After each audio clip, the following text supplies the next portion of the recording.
internationale, je l'ai trouvé sur le Figaro, publiant à Paris. La Fédération de Russie a demandé une réunion d'urgence à la suite de la décision du gouvernement malien de rompre ses accords de défense avec la France.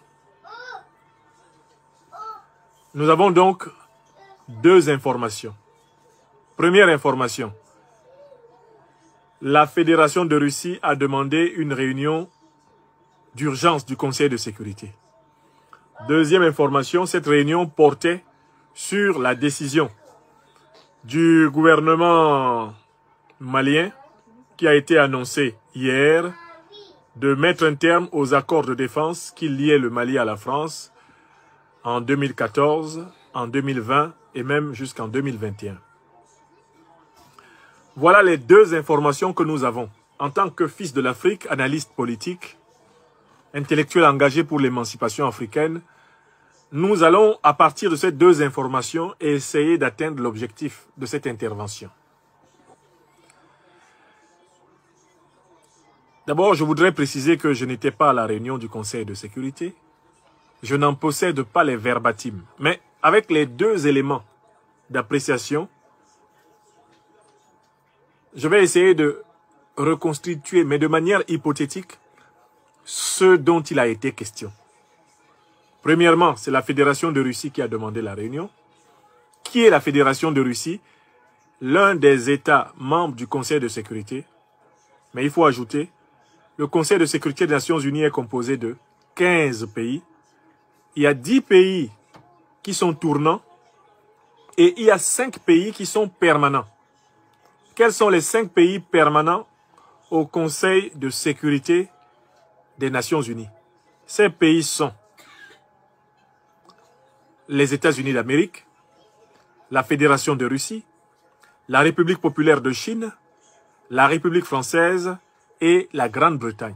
Ça fait 5. États-Unis, Chine, Russie, France, Grande-Bretagne. Ils sont 5. Celui qui a demandé la réunion d'urgence ce 3 mai est donc non pas simplement un membre du Conseil de sécurité des Nations Unies, mais un membre permanent. C'est-à-dire l'un des 5 grands, comme on les appelle, à l'issue des accords de Yalta, à la fin de la Deuxième Guerre mondiale de 1939-1945. Attention, il y a quelqu'un qui a mis Russie, Chine, USA. Il a mis France aussi, mais il a oublié Grande-Bretagne. Ils sont 5. N'oubliez pas la Grande-Bretagne.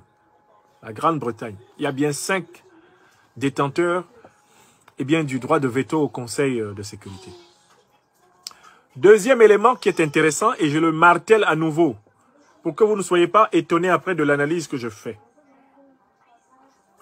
La Fédération de Russie a bien précisé que la réunion porte sur le Mali et elle a lieu après que le Mali ait mis fin à ses accords de coopération militaire, des accords de défense avec la France.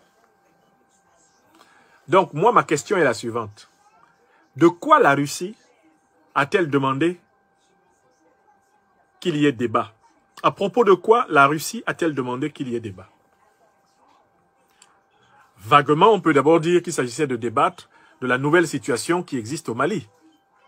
C'est-à-dire que maintenant que le Mali dit « je ne suis plus lié par un accord militaire ni un accord de défense avec la France », la Russie souhaitait, en présence des autres membres du Conseil de sécurité, notamment des 3 ou 4 autres membres permanents, elle souhaitait discuter de ce que ça signifie.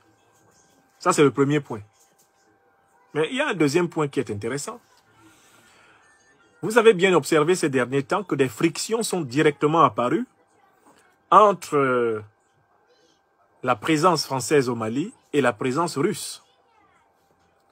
Le dernier événement qui a été la source de cette friction, c'est l'événement de Gossi. Après avoir cédé la base militaire de Gossi à l'armée malienne,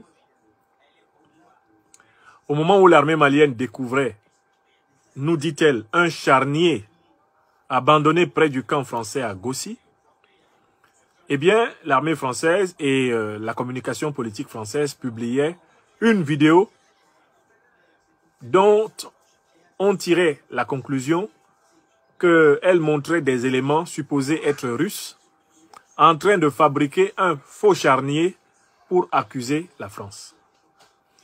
Depuis l'arrivée de l'armée russe au Mali, aux côtés de l'armée malienne, c'est la première fois, et c'était en ce mois d'avril 2022, que les armées françaises et russes se retrouvaient nez à nez dans une situation conflictuelle. L'armée française accusant l'armée russe des éléments russes d'avoir enterré frauduleusement des cadavres près de son ancien camp. L'armée malienne et la Russie accusant l'armée française d'être tout à fait auteur du charnier de Gossi et d'avoir fabriqué des images montées, des images frauduleuses, prétendument satellitaires, pour créditer son mensonge et cacher les atrocités qu'elle aurait commises au Mali.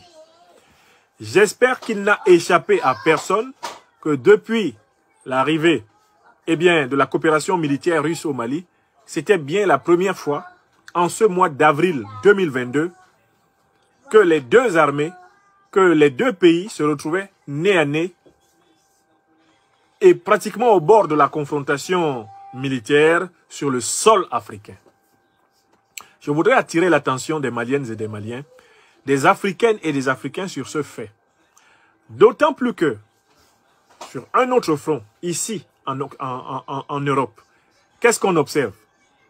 Au départ de la guerre entre la Russie et l'Ukraine, les pays européens, y compris la France, ont dit qu'ils ne se mêleraient même pas indirectement du conflit, c'est-à-dire même qu'ils ne se présenteraient pas comme des fournisseurs d'armes à l'Ukraine. Il y a même eu à un moment donné un débat.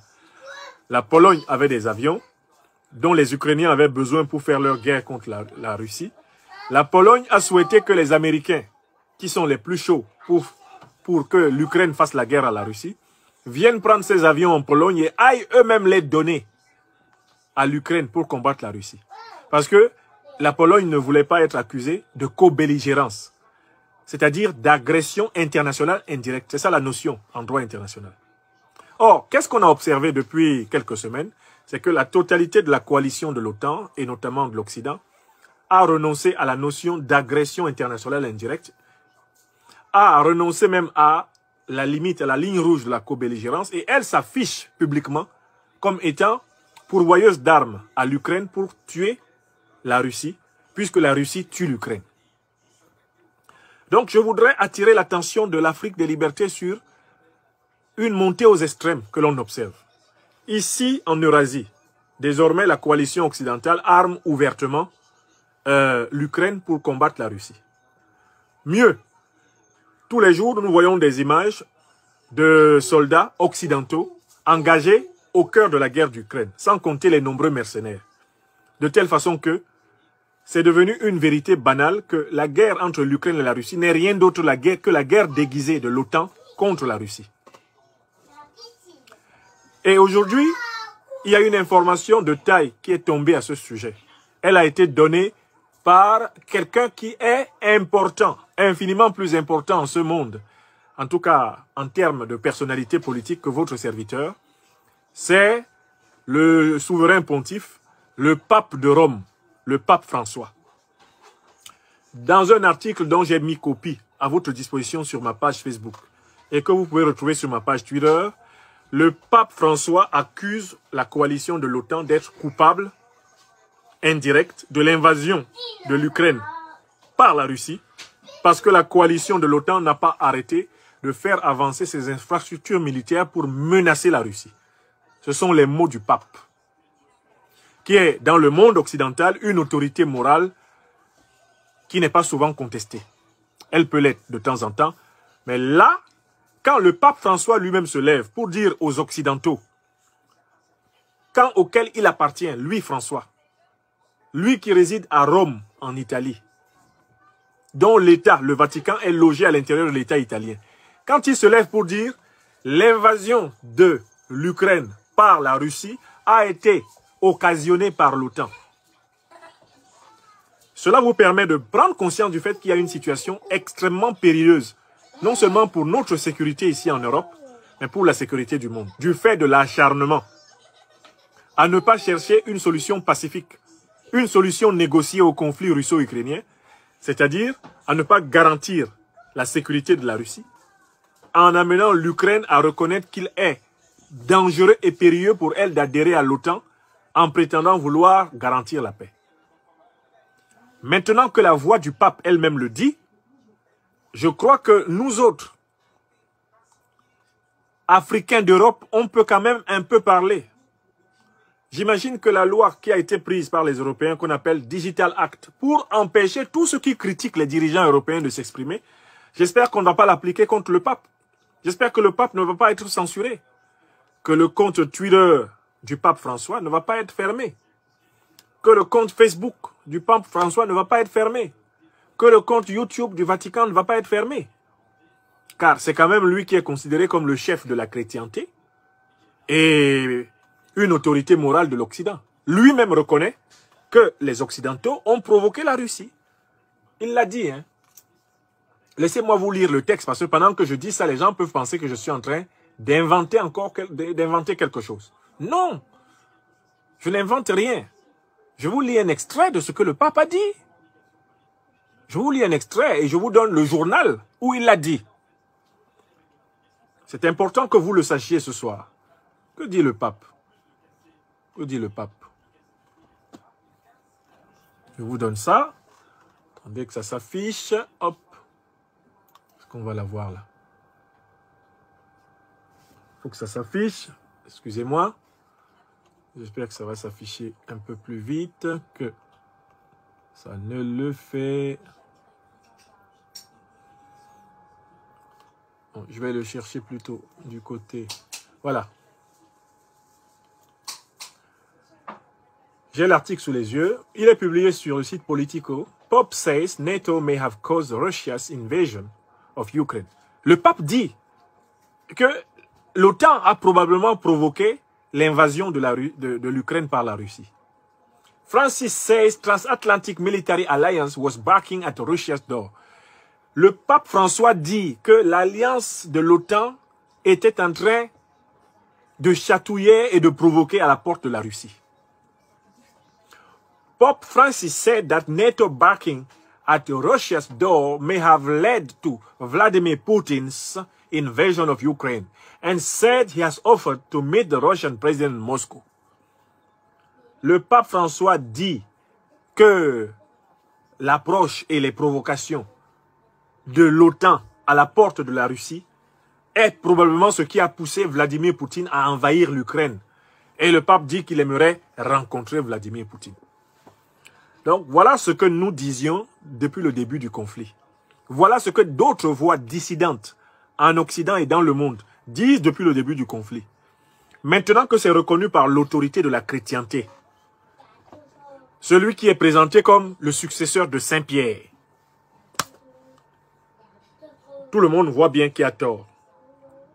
On voit que les conséquences sont terribles, mais il faut voir les causes du conflit qui a lieu en Europe.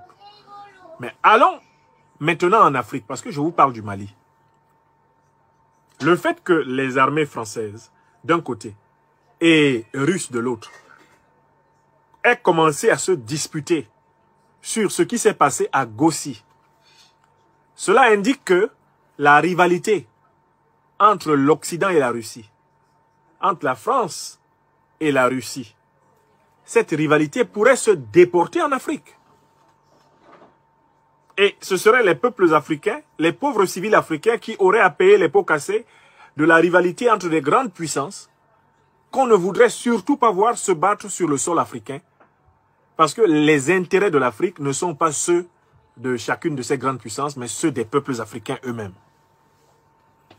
Donc, on peut imaginer que la réunion qui s'est tenue aujourd'hui, 3 mai 2022, au Conseil de sécurité de l'ONU, avait pour but de traiter de cette situation de confrontation généralisée potentielle.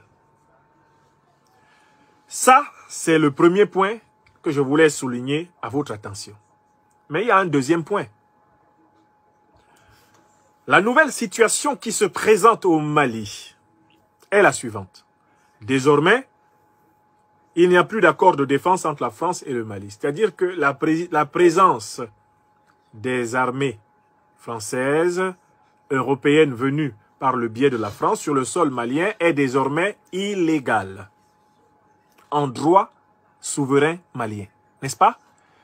Par contre, l'armée russe, elle est présente au Mali dans le cadre d'un accord bilatéral qui est encore valable. Un accord de défense qui a été signé entre l'État du Mali et l'État russe. Vous comprenez ce que je veux dire? Il n'y a plus d'accord de défense franco-malien valable. La présence française et des alliés de la France sur le sol malien est désormais illégale et illégitime. De l'autre côté, il y a un accord militaire, il y a un accord de défense russo-malien qui est toujours valable. Donc on peut imaginer la suite des débats de ce 3 mai 2022 au Conseil de sécurité. Qui est légitime au regard du droit malien pour rester au Mali et qui est illégitime pour y rester? Est légitime l'armée russe puisqu'elle a été invitée dans le cadre de l'accord avec le Mali.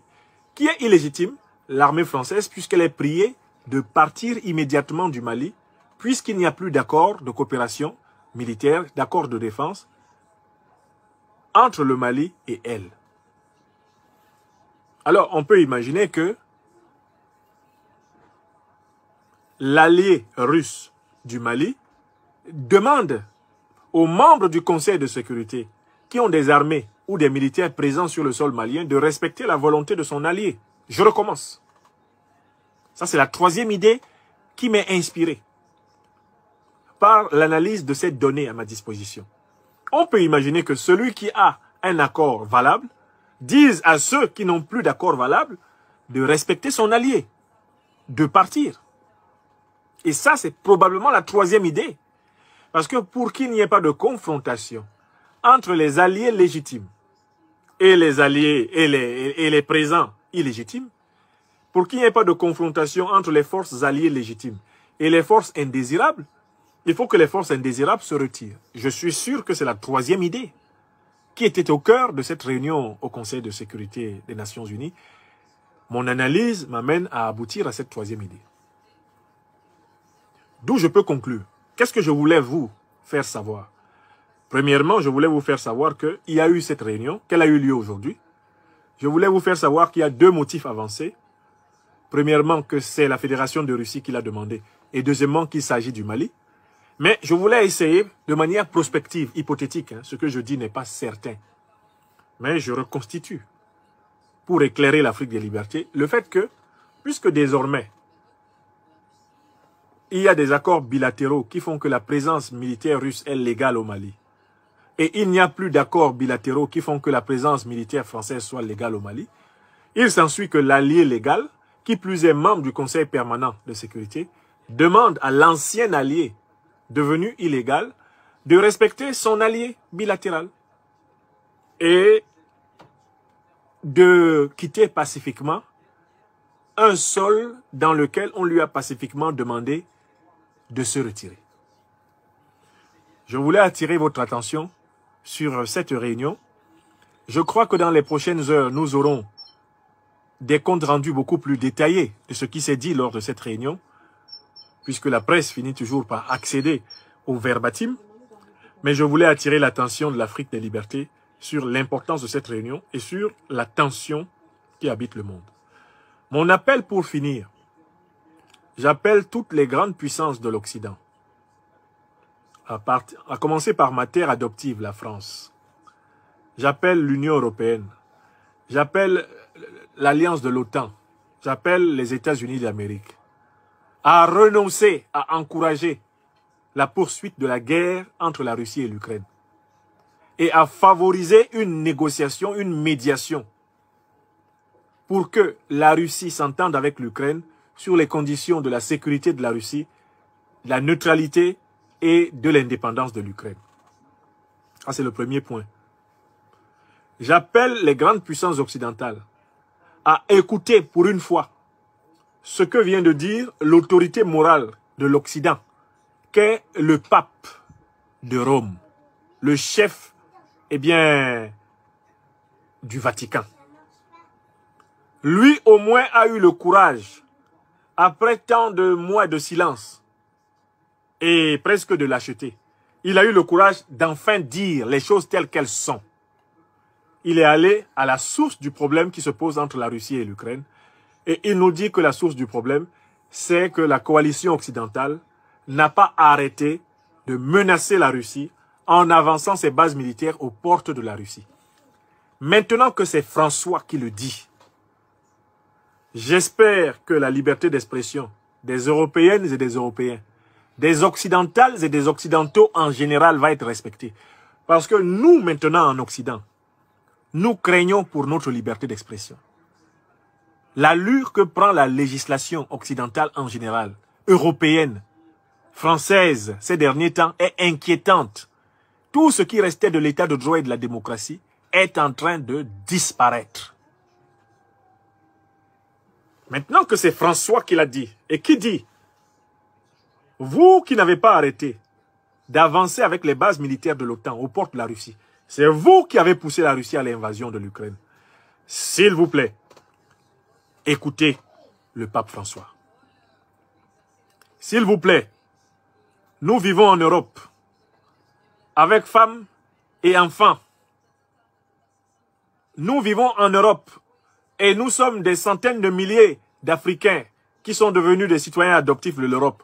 Nous ne voulons pas mourir cadeau dans une guerre bateau que vous aurez provoquée contre la Russie en allant instrumentaliser l'Ukraine contre elle.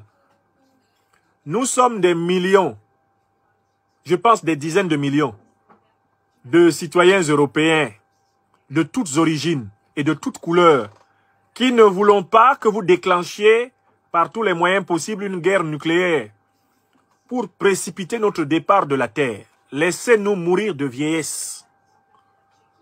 Comme cela est prévu dans la haute tradition spirituelle de l'humanité universelle. Arrêtez l'escalade. Écoutez François. Écoutez le pape François. Oui, on doit lancer ce message. Et puis nous retournons vers l'Afrique et vers toutes les puissances qui ont l'ambition de recoloniser l'Afrique. Nous leur disons, arrêtez de croire que le 21e siècle sera comme le 20e, le 19e, le 18e, le 17e, le 16e et le 15e, où vous écrasâtes les Africaines et les Africains. C'est fini. L'Afrique n'acceptera plus jamais d'être recolonisée par qui que ce soit. L'Afrique est en marche en cette ère du Verseau vers son redressement cosmique.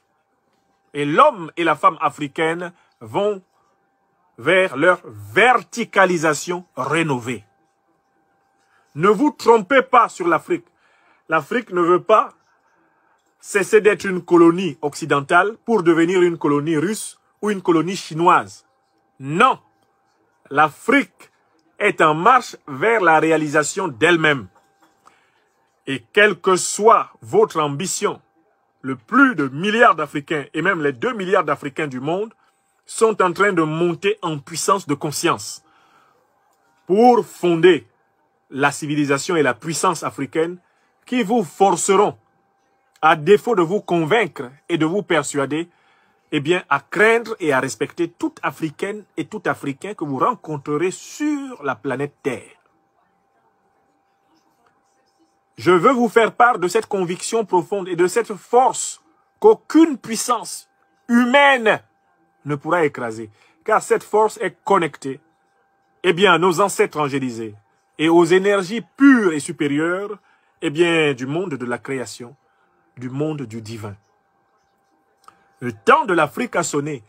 Personne ne pourra empêcher les Africaines et les Africains sur le continent, dans les diasporas, dans toutes leurs patries adoptives d'Asie. Personne ne pourra les empêcher de se rendre compte qu'il faut une Afrique puissante pour que eux, leurs enfants, leurs arrière-petits-enfants et toutes les générations d'après puissent dire ce que Martin Luther King disait: free, free at least, enfin libre. Mes chers amis, voilà quelques nouvelles hypothétiques du Conseil de sécurité que je voulais partager avec vous.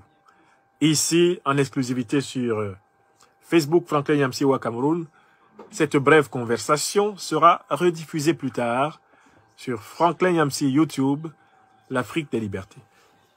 Je vous remercie mes chers amis. Encore Clara Blon. Encore Clara Blon. Dieu bénisse l'Afrique. Dieu bénisse le Mali. Dieu bénisse les vrais amis de l'émancipation africaine. En toute couleur, en tout pays, en toute nationalité, en toute civilisation. Que les amoureux de la vérité et justice reçoivent grâce et merci.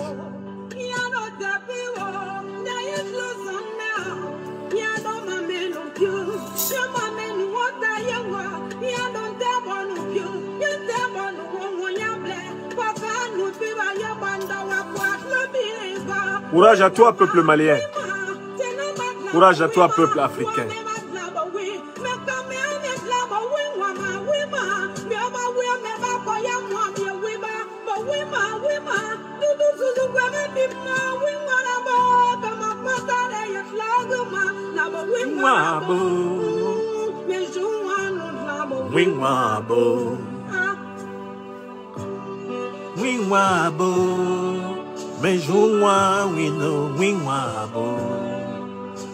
Clara Blon, merci. Merci à toi, Clara Blon. Jésus, tu es beau. Parle un peu. Parle un peu. Parle un peu. Bonsoir à chacune et à chacun d'entre vous, mes chers amis. Musulmanes et musulmans, une fois encore, bonne fête.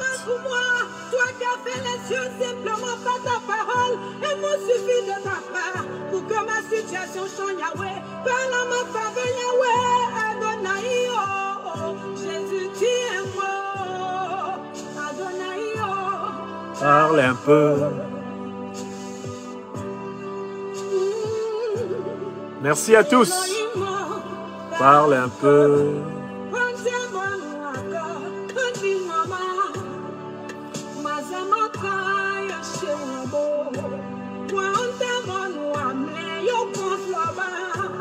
La liberté a un goût, une saveur inimitable. Ne bradons pas nos libertés, ne bradons pas notre dignité. Africaine, africain. Amis de l'humanité africaine, en toute couleur, en tout pays. Écoutez le cri de l'Afrique.